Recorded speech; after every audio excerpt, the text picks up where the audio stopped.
The Bucs offense set to begin their next possession. And they're still very much in this game, although they do trail. What's the game plan, Charles, for the second half? It might be a little counterintuitive because most people will think losing equals passing the ball more, but I'd establish the running game. They kind of went away from it in the first half. I think if they get back in balance, it'll help them when they put the ball back in the air.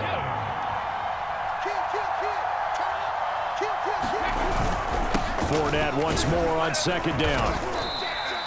And still about 3 yards shy of a first as the 4-yard pickup brings it to third down.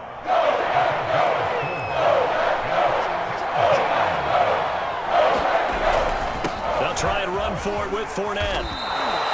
56 yards rushing for him now on what was his 10th carry of the ball game. On third down, that's a good job of situational football and understanding where the first down marker was and getting there.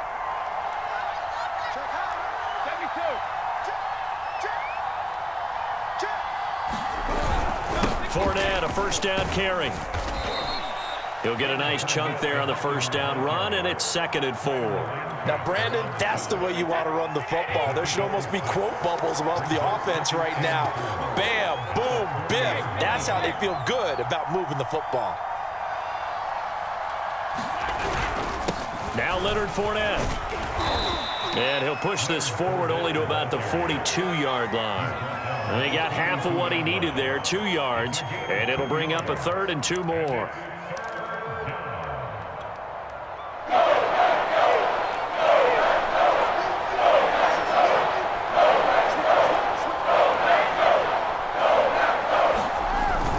A carry here for the big tight end.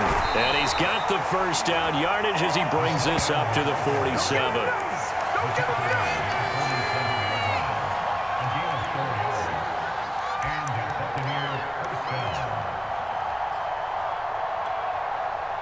Final minute now of the third quarter.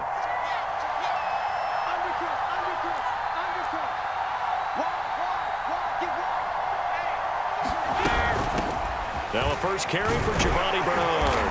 And this will be taken across midfield and into Green Bay territory. It's a 6-yard pickup, but it gets him to 2nd and 4. Decided to hand it off that time on the run-pass option. Appeared to be an easy decision. Just gave it inside. Nice steady gain.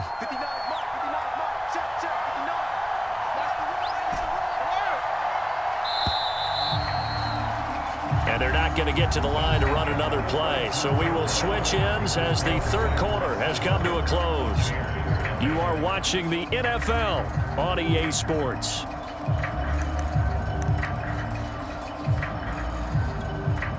Four yards remain for second down.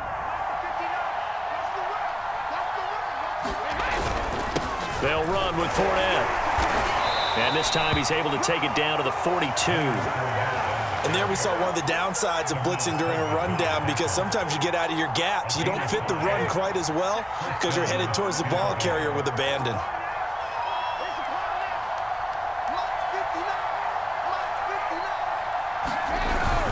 This is Fournette. And they went the wrong way there. Losing yardage back at the 43-yard line. He'll lose a yard there, and it's 2nd and 11. They have 3 tight ends in that formation. That's almost a universal sign that they're planning to run the football. But how about the defense there? They met force with force and caused a stack up behind the line of scrimmage and threw him for a loss. Looking at a 2nd and 11 now after the loss.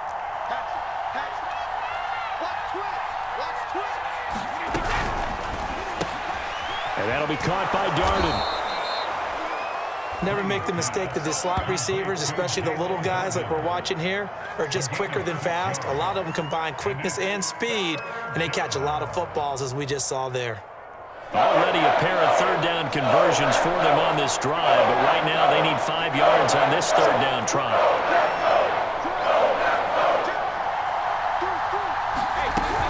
On third down, Bernard. And brought down, but not before they're inside the 25. Well, they gave themselves options there on the third down play, and were able to convert on that RPO. Shows a lot of trust with the guy taking the snap, doesn't it? Because you're counting on him to make the right reads and give the ball where it's supposed to go. And he did on that play. Well, So a carry for Bernard. And he'll work this forward for about 3 at second down. Fourth quarter, down to the final 2 minutes, and we've got a one-score game.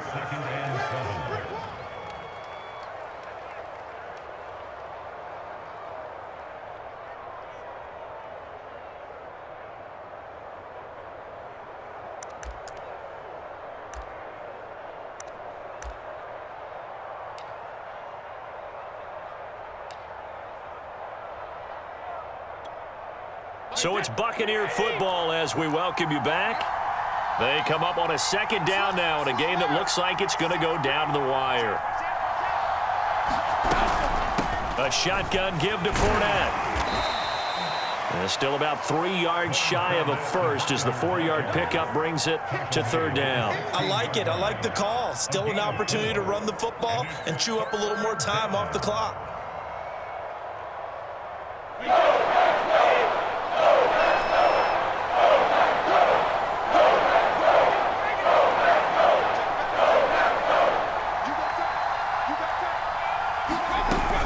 Again, it's Fournette.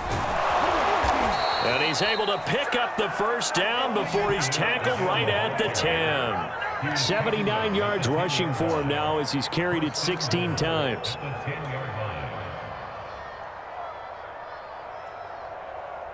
A looming decision to make on the conversion, down 7, but first things first, they need to score as they come up on first and goal. They'll try and run for it on first and goal. And he'll be stopped just outside the 5 at the 6. That gets him 3 yards closer here as it brings up second and goal. The Packers going to use one of their timeouts. It's just their first. They've got 2 more to use here in the final stages.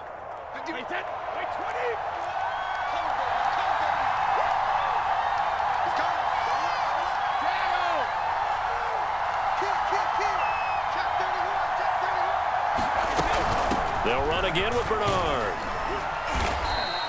A gain of 3 last play. This time they double it and pick up 6. Now the Packers going to go ahead and use the second of their timeouts. That'll leave them with just 1 remaining in this fourth quarter of play.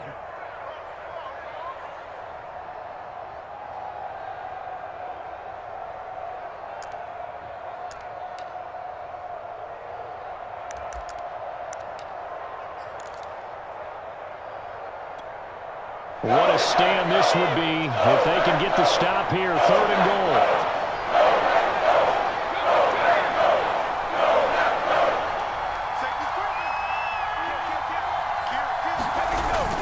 They'll try to punch it in with Fournette.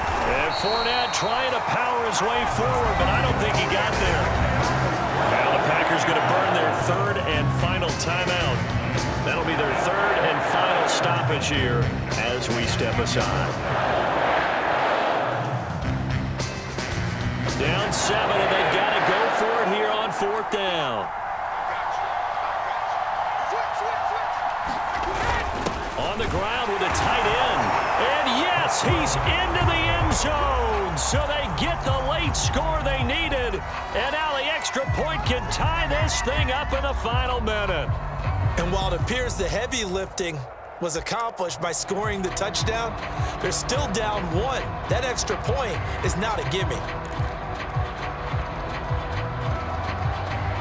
So a big play coming now for the Bucs as they'll go for 2. And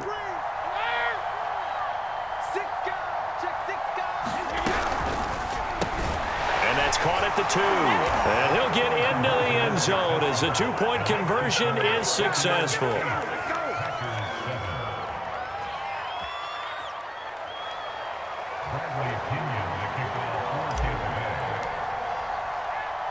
And following the touchdown now, it's Bradley Pinion on to kick this one away. Here comes Cobb.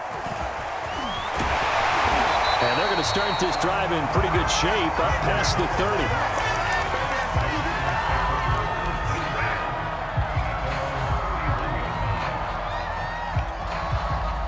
The Packer offense ready to get their next drive underway. They only need a field goal. Obviously, the clock a huge factor. They'll be trying to get it to Adams, but it's intercepted. Picked up by Jordan Whitehead. And he's He's able to get it back to the 30.